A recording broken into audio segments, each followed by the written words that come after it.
Assalamualaikum warahmatullahi wabarakatuh. Di sini saya Farah Suraya Aulia Kasih akan menjelaskan pertanyaan, apakah tidurnya orang berpuasa adalah ibadah? Oke, kita mulai dari fenomena ganjil yang terjadi pada bulan Ramadan. Ada sebuah fenomena ganjil ketika bulan Ramadan datang. Apa fenomena tersebut? Yaitu fenomena di mana di siang hari masjid-masjid akan semakin dipenuhi oleh kaum muslimin. Apakah seperti itu dibilang ganjil? Iya, dibilang ganjil karena mereka berada di sebagian masjid bukan untuk membaca Al-Quran, sholat, berzikir, mengkaji Islam, namun mereka pergi ke masjid di siang hari untuk menghabiskan waktu mereka untuk tidur dan berleha-leha. Inilah fenomena ganjilnya. Di sebagian kalangan, bulan Ramadan dianggap sebagai sebuah bulan yang dipenuhi dengan rasa malas, yang dipenuhi dengan kekurangan produktivitasan dalam beramal, yang diiringi dengan ketidakkreatifan di dalam berperilaku, di dalam bekerja. Dan tentunya ini adalah sebuah yang perlu kita perbaiki. Menarik untuk dicermati. Ketika kita membaca sejarah kehidupan Nabi kita Muhammad SAW, para sahabat Nabi dan juga para ulama salaf sesudah mereka, ternyata mereka banyak peristiwa-peristiwa besar yang terjadi di bulan Ramadan.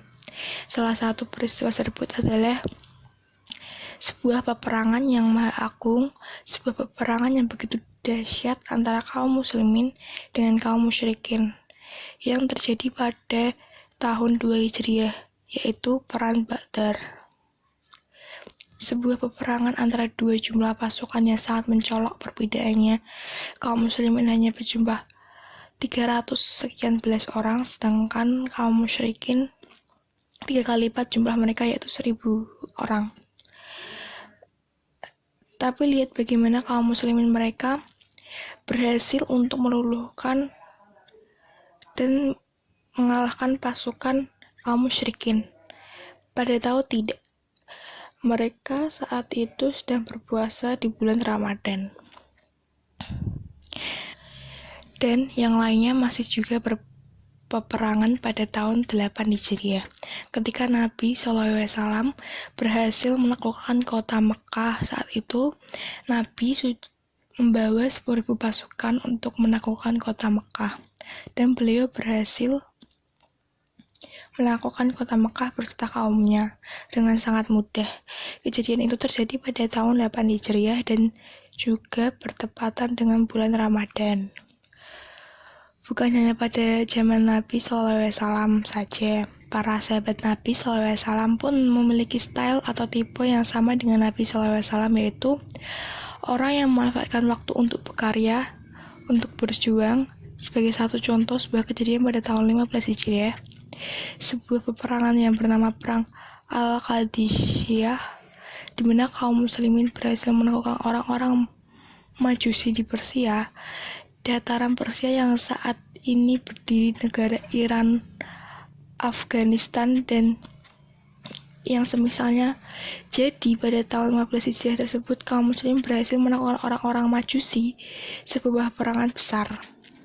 Masih dilanjutkan pada tahun 92 Hijriah, terjadi sebuah peperangan di mana Islam berhasil menaklukkan Spanyol di bawah pimpinan Tariq bin Ziyad, seorang panglima besar kaum muslimin, dan juga Musa bin Musair.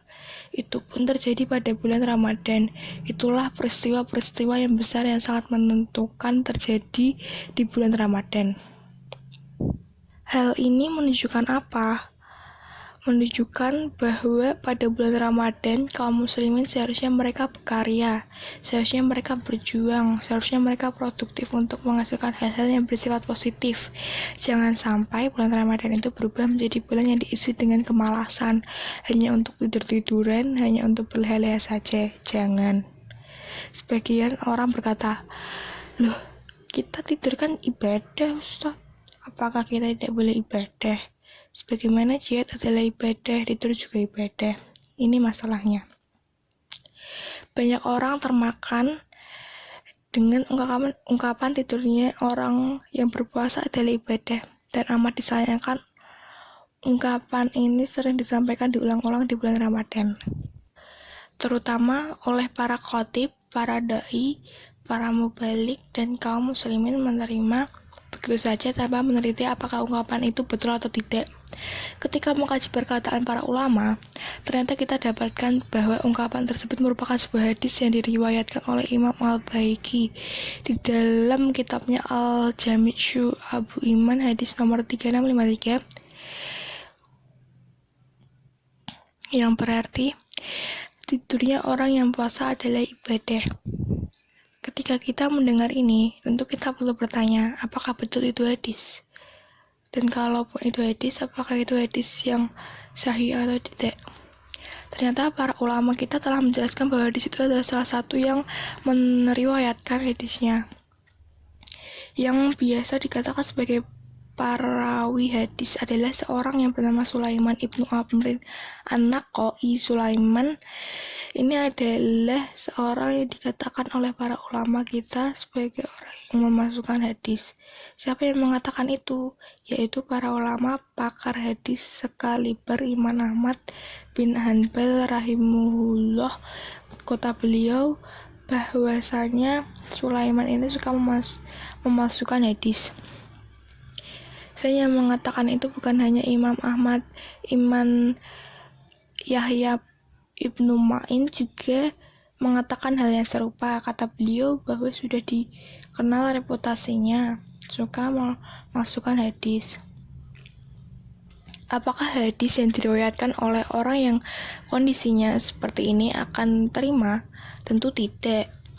Dan yang mengatakan itu banyak, bukan hanya Imam Ahmad, Imam Yahya Ibnu Ma'in, ada juga Imam Ibnu Adi, Imam Ibnu Hibban, dan masih banyak ulama-ulama lainnya. Makanya dari sinilah kita memahami kenapa para ulama kita menilai hadis ini adalah sebuah hadis yang dhaif. Di antaranya dijelaskan oleh Syaikh Albani rahimahullah di dalam kitab Silsilatul Hadis Ad-Dhaif wal Maudhu. Beliau mengatakan bahwa hadis itu adalah hadis yang dhaif. Mencari tanpa berusaha mengkoreksi apakah hadis itu adalah hadis yang bisa dipertanggungjawabkan atau tidak. Karena membaca hadis yang dhaif, akhirnya kaum muslimin terprovokasi untuk bersikap malas di bulan Ramadan. Ya, yang ini tentu tidak sesuai dengan rekam jejak Nabi SAW dan juga para sahabat serta ulama salaf. Maka mari kita berusaha untuk mengisi bulan Ramadan ini dengan semangat yang tinggi dan juga dengan produktivitas di dalam amal, serta mengisi semoga sesuatu yang bersifat positif, semoga yang sedikit ini bisa bermanfaat. Sekian penjelasan mengenai apakah tidur di bulan puasa diperbolehkan.